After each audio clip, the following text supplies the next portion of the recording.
বাংলাদেশে আসার ফ্লাইটের আগ মুহূর্তেও আমাদেরকে গোল্ড শপিং করতে হলো, কি কেনা হলো এন্ড কি কিনতে পারলাম না সেই সবকিছু শেয়ার করবো আমার আজকের ব্লগে। So let's just start the video.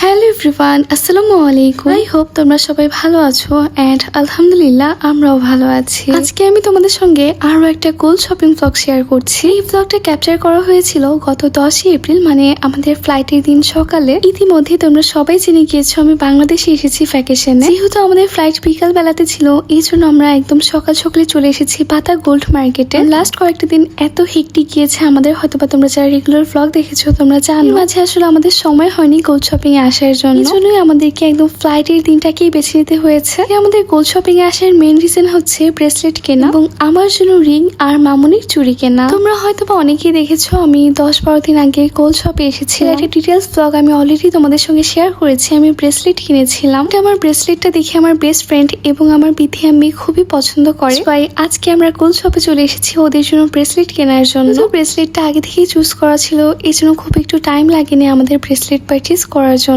শপে এসে আমাদের পছন্দ অনুযায়ী ব্রেসলেটটাই ফার্স্টে প্রপারলি চেক করে নিয়েছিলাম সবকিছু ঠিকঠাক আছে কিনা। পর আমার একদম সেম ডিজাইনের দুইটা ব্রেসলেট নেওয়া হয়েছে, একটা আমার বেস্ট ফ্রেন্ডের জন্য আর একটা আমার খালামুনি বিথি আম্মির জন্য। লাকিলি একদম আমার সেম ডিজাইনের ব্রেসলেটটা আমরা পেয়ে গিয়েছি। যেহেতু সকাল টাইম এন্ড থার্সডে, এর জন্য আজকে খুব একটা কাস্টমারও ছিল না শপে। খুবই অল্প সময়ের মধ্যেই আমরা ব্রেসলেট শপিংটা কমপ্লিট করে ফেলেছি। এইদিকে আমার ছোট্ট ভাইরা তো সকাল সকাল আমাদের সঙ্গে শপিং মলে এসে খুবই বিরক্ত হচ্ছিল, কারণ আমরা কেউই আসলে গতকালকে রাত্রে একদমই ঘুমাতে পারিনি। দেশে আসার আগের দিনটা সবসময় অনেক বেশি হেক্টিক হয়, শুধু আগের দিন না, লাস্ট 1 উইক ধরে অনেক হেক্টিক যাচ্ছে আমাদের দিন। বাংলাদেশে যাওয়ার জন্য শপিং করা, প্যাকিং করা সবকিছু মিলে অনেক হেক্টিক ছিল। আলহামদুলিল্লাহ আমরা সবকিছু প্রপারলি ম্যানেজ করতে পেরেছি। বাই দ্য ওয়ে, এই ব্রেসলেট গুলো পারচেজ করার সময় আমার একজন ফলোয়ার আন্টির সঙ্গে দেখা হয়। আন্টি তো আমাকে দেখে ফার্স্টে এসে হাক করেছে, যদিও আমি ফার্স্টে চিনতে পারছিলাম না, পরে আন্টির সঙ্গে কথা বলে বুঝতে পারলাম। রেগুলার আমার ব্লগ দেখে এন্ড আমাদের গোল্ড শপিং এর ব্লগে শুনেছিল যে আমরা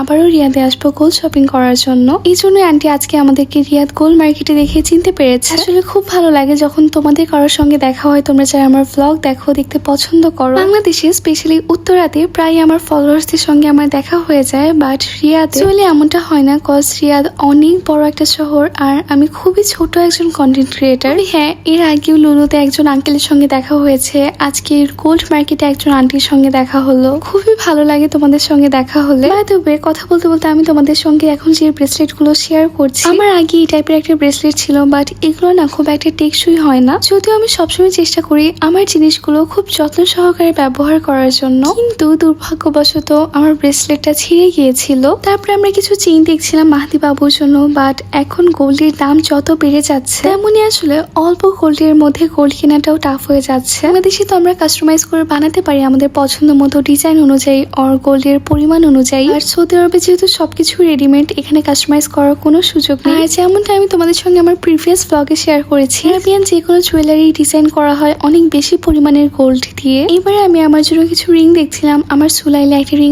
অনেক বেশি পছন্দ হয়েছিল, কিন্তু আমি ভেবেছিলাম হয়তোবা আমি রিয়াদে এসে আরো ভালো কালেকশনস পাবো, সেই জন্য আমি সুলাই থেকে আর কিনিনি। এটা সত্যি যে আমি রিয়াদে এসে আরো বেটার কালেকশনস পেয়েছি, কিন্তু একবার একটা পছন্দ হয়ে গেলে কিন্তু অন্য কোনোটার পছন্দ হতে চায় না। আমি খুবই নর্মাল ডিজাইনের মধ্যে চাচ্ছিলাম, যেটা কিনা আমি রেগুলার ইউজ করতে পারবো। তোমরা হয়তোবা লক্ষ্য করে দেখেছো আমি রেগুলার যে রিং গুলো ইউজ করি সেগুলো খুবই ছোট টাইপের হয়, কারণ বড় রিং গুলো তো আসলে সবসময় ইউজ করা যায় না। যদিও আমার মামুনি সবসময় বড় রিং পরতে পছন্দ করে, বাট আমার কাছে ছোট রিং গুলো বেশি ভালো বলে মনে হয়, আর আমি কমফোর্টেবল ফিল করি। আমরা প্রায় 3-4টা শপ ঘুরেছি যে আমার পছন্দ অনুযায়ী যেন একটা রিং আমরা খুঁজে পাই। এটা আমার কাছে মোটামুটি নর্মাল বলেই মনে হচ্ছিল, সাইজেও ছোট ছিল, বাট মামুনি বলছিল এটার চাইতে আমরা এর আগে শপে যে রিংটা দেখে এসেছি, মানে এখন স্ক্রিনে তোমরা যে রিংটা দেখতে পাচ্ছ এই রিংটা বেশি সুন্দর। বাটারফ্লাই ডিজাইন তো কমন হয়ে গিয়েছে, তাই জন্য মামুনি বাবা আমাকে বড় রিংটা কিনতে বলছিল, কিন্তু আসলে বড় রিং তো আমার পরা হয় না তেমন একটা। আর যদি রিং কেনার পরে সেটা পরাই না হয়, বাসাতেই পরে থাকে, তাহলে তো রিং কিনে আসলে কোনো লাভ নেই। আমি মামুনি বাবাকে বললাম যেহেতু এখানে পছন্দ হচ্ছে না, জোর করে রিং কেনার প্রয়োজন নেই, পরবর্তীতে তোমরা যখন আবার সুলাইলে যাবে তখন আমার জন্য ছোট্ট ডিজাইনের মধ্যে রিং নিয়ে এসো। তারপর আমাদের ফ্লাইটেরও টাইম হয়ে যাচ্ছিল,